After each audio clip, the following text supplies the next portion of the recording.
Bendiciones, Dios los bendiga a todos. Bueno, continuamos con la segunda parte de Dios es santo, santo, santo. Ayer decíamos que Jesús usó la forma positiva del oráculo del mensaje cuando decía: bienaventurados los pobres en espíritu, bienaventurados los que lloran, bienaventurados los que tienen hambre y sed. Y sus oyentes entendían que él estaba usando la fórmula profética, el oráculo que traía buenas noticias. Pero Jesús también usaba la forma negativa del oráculo al pronunciar su airada denuncia contra los fariseos, y les anunció el juicio de Dios diciendo en Mateo 23, 13 al 29, pueden leerlo completo, cuando les dijo: ¡ay de vosotros, escribas y fariseos hipócritas! Y él repitió esto tantas veces que comenzó a sonar como una letanía. En los labios de un profeta, la palabra ay era un aviso de juicio. En la Biblia, las naciones y los individuos son enjuiciados pronunciando un oráculo de ay. Y la manera en que Isaías usó la palabra ay fue extraordinaria. Al ver al Señor, él pronunció el juicio de Dios sobre sí mismo. ¡Ay de mí!, exclamó, invocando el juicio de Dios, la severa maldición de juicio sobre su propia cabeza. Era una cosa que un profeta maldijera a otra persona en el nombre de Dios, pero era otra cuando un profeta pronunciaba esa maldición sobre sí mismo. Inmediatamente después de la maldición de juicio, Isaías gritó: ¡soy muerto! Lo que Isaías estaba expresando era lo que los psicólogos modernos de hoy describen como la experiencia de desintegración personal. Desintegrar se refiere a desintegrar. Integrar quiere decir unir las piezas. En las escuelas integradas se coloca juntos a niños de diferentes razas para formar un cuerpo de estudiantes. La palabra integridad viene precisamente de esta raíz, sugiriendo a una persona cuya vida es íntegra, sana. En la terminología moderna decimos: esa persona vive una vida íntegra, para referirnos a una persona que no es de doble ánimo. Isaías ben Amós era un hombre de integridad, un hombre completo. Sus contemporáneos lo consideraban el hombre más recto de la nación y lo respetaban como un modelo de virtud. Pero cuando tuvo la repentina visión del Dios Santo, en ese instante toda su autoestima fue sacudida. Y en un segundo, su desnudez se descubrió ante la mirada de la norma más absoluta de santidad. Comparado con otros mortales, él podía sostener una alta opinión de sí mismo. Pero en el instante que él se midió con la norma suprema, él fue deshecho moral y espiritualmente devastado, fue desintegrado, desarticulado. Su sentido de integridad se derrumbó. El repentino reconocimiento de su ruina estaba relacionado con su boca. Él gritó: soy hombre de labios inmundos. Nosotros habríamos esperado que dijera: soy hombre de hábitos impuros, o soy hombre de pensamientos impuros. Pero en cambio se refirió a su boca diciendo: tengo una boca sucia. Pero ¿por qué este enfoque en su boca? Quizás una indicación respecto a esta expresión de Isaías se encuentra en las palabras de Jesús cuando Él dijo que no es lo que entra a la boca, sino lo que sale, lo que contamina a los hombres.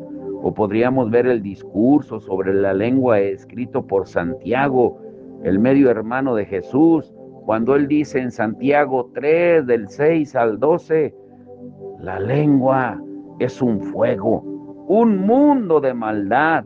La lengua está puesta entre nuestros miembros y contamina todo el cuerpo e inflama la rueda de la creación. Y ella misma es inflamada por el infierno, porque toda naturaleza de bestias y de aves y de serpientes y de seres del mar se doma y ha sido domada por la naturaleza humana.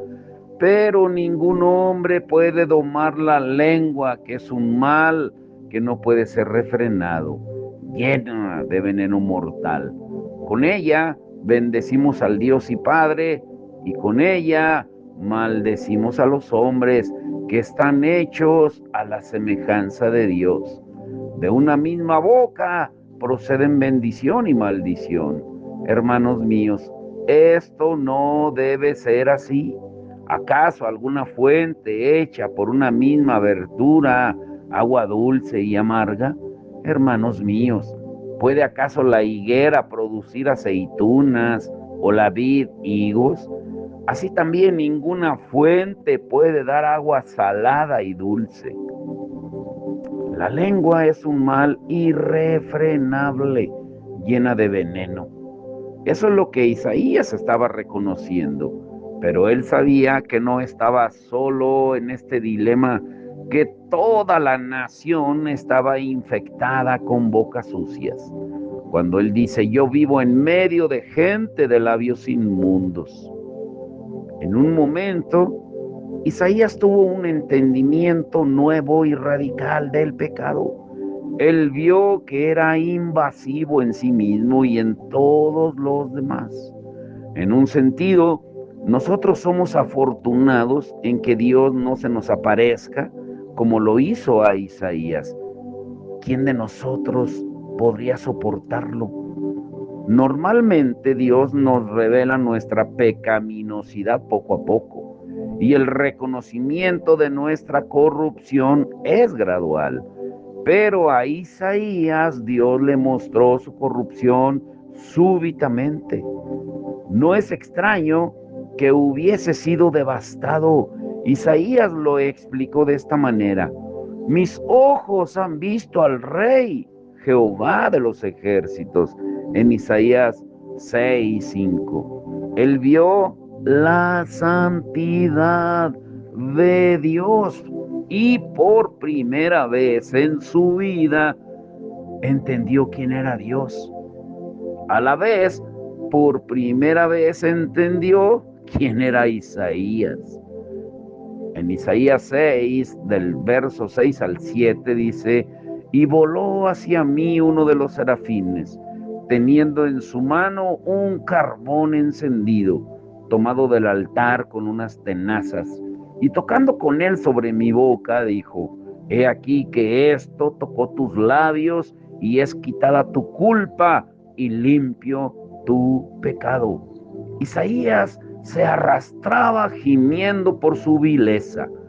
Todas las fibras nerviosas de su cuerpo temblaban mientras buscaba dónde esconderse, orando que de alguna manera la tierra lo cubriera, el techo del templo lo sepultara o algo, cualquier cosa lo liberara de la santa mirada de Dios. Pero no había dónde esconderse. Él estaba ahí desnudo y solo frente a Dios.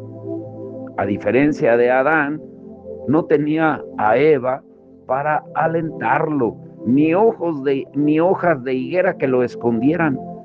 Lo suyo era la esencia de la angustia moral, esa angustia que desgarra el corazón de un hombre y destroza su alma en pedazos. Y él tenía culpa, culpa, culpa sin tregua que brotaba por todos sus poros. Pero el Dios Santo es también el Dios de gracia y no permitió que su siervo continuara postrado sin consuelo. Inmediatamente comenzó a limpiarlo y a restaurar su alma, enviando a uno de los serafines. El serafín voló rápidamente hacia el altar con unas tenazas, tomando del fuego un carbón encendido, demasiado caliente hasta para un ángel, y se dirigió hacia Isaías. El serafín presionó el carbón al rojo vivo contra los labios del profeta y los quemó. Los labios son una de las partes más sensibles del cuerpo humano, el punto de contacto para un beso.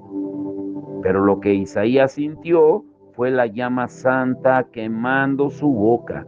Él sintió el desagradable olor de la carne quemada, pero el olor fue mínimo en comparación con el intenso dolor de la quemadura.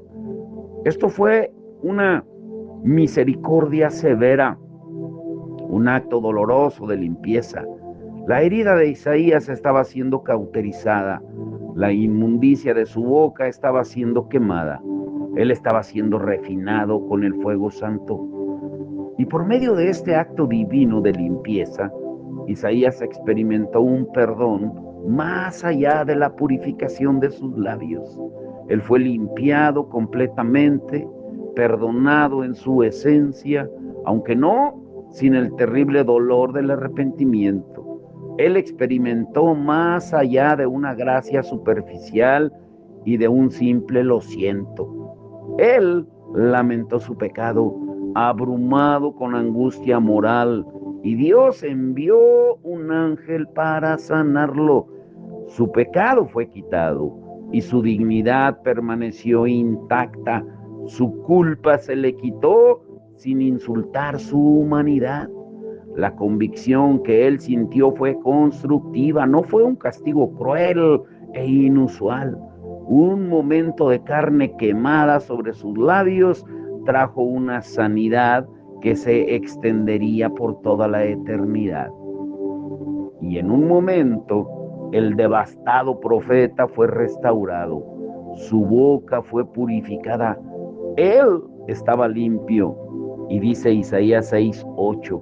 Después oí la voz del Señor que decía: ¿a quién enviaré? ¿Y quién irá por nosotros? Entonces respondí yo: heme aquí, envíame a mí. Y aquí es donde está la parte interesante de la visión de Isaías. La visión de Isaías adquirió una nueva dimensión, porque hasta entonces él solamente había visto la gloria de Dios, había oído el canto de los serafines, había sentido el carbón ardiente sobre sus labios, pero ahora por primera vez escuchaba la voz de Dios. Y de repente los ángeles callaron, y la voz que la Escritura describe como el estruendo de muchas aguas resonó en todo el templo. Aquella voz hizo eco con las agudas preguntas: ¿a quién enviaré? ¿Y quién irá por nosotros? Y aquí vemos un patrón que se ha repetido en la historia. Cuando Dios se aparece, la gente tiembla con terror. Luego, Dios perdona y sana para después enviar. El patrón, que es el quebrantamiento, precede, es antes de la misión. Cuando Dios preguntó a quién enviaré, Isaías entendió la fuerza de esa palabra. Ser enviado significaba funcionar como un emisario de Dios, ser vocero de la deidad. En el Nuevo Testamento, la palabra apóstol significa enviado. La contraparte al apóstol en el Antiguo Testamento era el profeta. Dios buscaba un voluntario que entrara al solitario y arduo oficio de profeta. Pero fijémonos en la respuesta de Isaías: heme aquí, envíame a mí. Hay una diferencia crucial entre decir heme aquí y decir aquí estoy. Si hubiese dicho aquí estoy, pues simplemente hubiera indicado su localización, pero él le estaba indicando a Dios algo más que su ubicación. Y al decirle heme aquí, estaba dando un paso al frente como voluntario. Su respuesta fue simplemente: yo iré, no busques más, envíame a mí. Ahora escucha muy bien esto. Hay dos cosas importantes en la respuesta de Isaías. La primera es que Dios tomó a un pecador y lo hizo un profeta. Tomó a un hombre cuya boca era sucia y lo hizo su vocero. La segunda cosa importante que aprendemos de este evento es que la obra de gracia de Dios sobre el alma de Isaías no aniquiló su identidad personal. Isaías dijo: heme aquí. Isaías podía aún hablar en términos de su propio ser. Él conservó su identidad y personalidad sin tratar de destruir el yo, como reclaman algunos que distorsionan el cristianismo. Dios redime la individualidad. En pocas palabras, tu temperamento con el cual naciste, ese permanece. Recuerdan que hay 4 tipos de temperamento: colérico, sanguíneo, melancólico y flemático. Lo que Dios sana es la individualidad para que podamos ser útiles y realizarnos en la misión para la cual nos ha llamado. La personalidad de Isaías fue completamente reconstruida, no aniquilada. Al salir del templo, él seguía siendo Isaías ben Amós. Seguía siendo la misma persona, pero con su boca limpia. Que tenga oídos para oír, oiga. Los ministros no somos dignos del llamado. Todos los predicadores somos vulnerables a la acusación de hipocresía. Y de hecho, mientras más fieles somos al predicar la palabra de Dios, más expuestos estamos al cargo o a la acusación de hipocresía. ¿Por qué? Porque mientras más fieles somos en la palabra de Dios, pues más elevado es el mensaje. Y mientras más elevado el mensaje, pues más lejos estaremos de poder cumplirlo por nosotros mismos. Yo me intimido internamente cuando predico en las iglesias acerca de la santidad de Dios. Puedo anticipar la respuesta de la gente.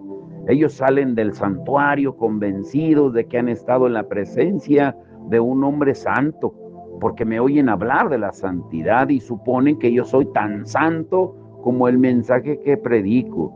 Y es entonces que yo quisiera gritar como Isaías: ¡ay de mí, que soy hombre muerto! Es peligroso asumir que por el hecho de ser atraído hacia el estudio de la santidad, una persona es santa. Hay una ironía aquí. Yo estoy seguro que la razón por la cual anhelamos aprender de la santidad, pues es precisamente porque no somos santos. Yo soy un hombre profano, y es más el tiempo que paso fuera del templo y de la presencia íntima de Dios que dentro de ella. Sin embargo, he degustado suficiente de la majestad de Dios para anhelar más. Conozco lo que es ser perdonado y enviado a una misión, y mi alma clama por más. Mi alma necesita más. Por eso pidámosle a Dios aplicar la santidad a nuestras vidas. Y te quiero dejar con esto, haciéndote unas preguntas.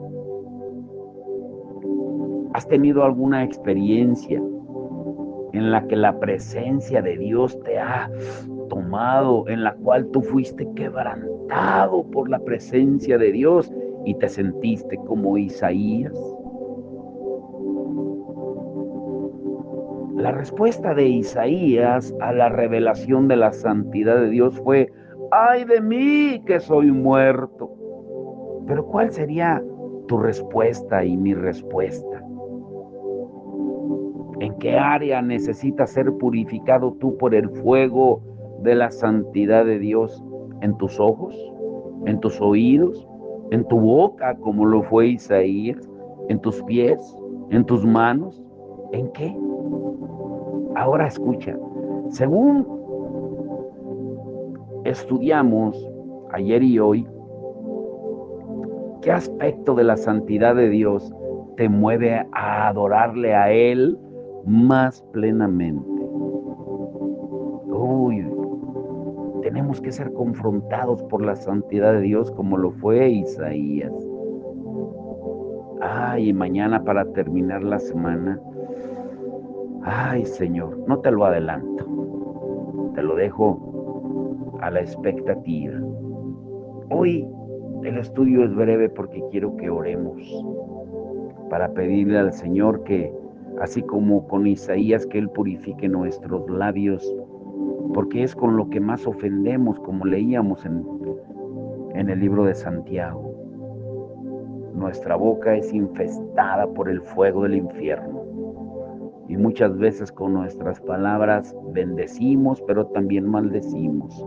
Herimos a nuestros semejantes, a nuestra esposa, a nuestro esposo, nuestros hijos, hijas, nietos, a los compañeros de trabajo. No respetamos las autoridades para hablar impiamente, malévolamente, suciamente de ellas. Hoy pidámosle al Señor que, así como hizo con Isaías, que vuele un serafín y nos queme esos labios impuros con ese carbón encendido del altar. Padre, en el nombre de Jesús, hoy te rogamos, Señor, aunque nos duela reconocerlo, que somos pecadores, Señor, y que tú quemes nuestros labios impuros, porque somos hombres impuros en medio de un pueblo impuro de labios. Necesitamos pureza de labios, de palabra. Hay tanta mentira en tu pueblo, Señor. Hay tanta mentira, tanto engaño, tantas promesas falsas que se hacen, Señor, bajo el nombre tuyo para darle una acreditación espiritual, para que no tengamos ningún reproche de lo que decimos, pero sabemos internamente que estamos mintiendo, Señor. Hoy, como Isaías, reconocemos, Señor, que somos hombres y mujeres de labios impuros y que necesitamos la pureza tuya, de la santidad. Por eso es tan importante entender la santidad tuya, de que tú eres santo, santo, santo. Y como estudiamos ayer, no se te llama que eres amor, amor, amor, o justicia, justicia, justicia, o gozo, gozo, gozo, sino santo, santo, santo, lo cual nos indica que tenemos que tener mucho cuidado cuando nos acercamos a ti, cuando leemos tu palabra, cuando escuchamos tu palabra, cuando predicamos tu palabra, cuando hablamos de ti, cuando te adoramos, cuando te cantamos, porque hoy hemos cambiado, Señor, el mensaje en la iglesia por peticiones, cuando debe de ser un servicio dedicado a ti, el reconocer tu santidad, no el pedir a ver qué haces por nosotros, Señor, porque al reconocer tu santidad, tú sabes lo que necesitamos y actúas y mandas a tus ángeles, que son espíritus ministradores, a que quemen esos labios impuros, así como lo hiciste con Isaías. Pero necesitamos, Señor, necesitamos estar expuestos al fuego de tu palabra. Hoy te damos todo el honor y la gloria en el nombre que es sobre todo nombre, el nombre de nuestro Señor Jesucristo, y que nos ayudes a entender que tú eres santo, santo, santo. y que debemos de vivir apartados del mal como tú lo mandaste. Sed santos, porque yo soy santo. Te damos todo el honor y la gloria en el nombre de Jesús. Amén y amén.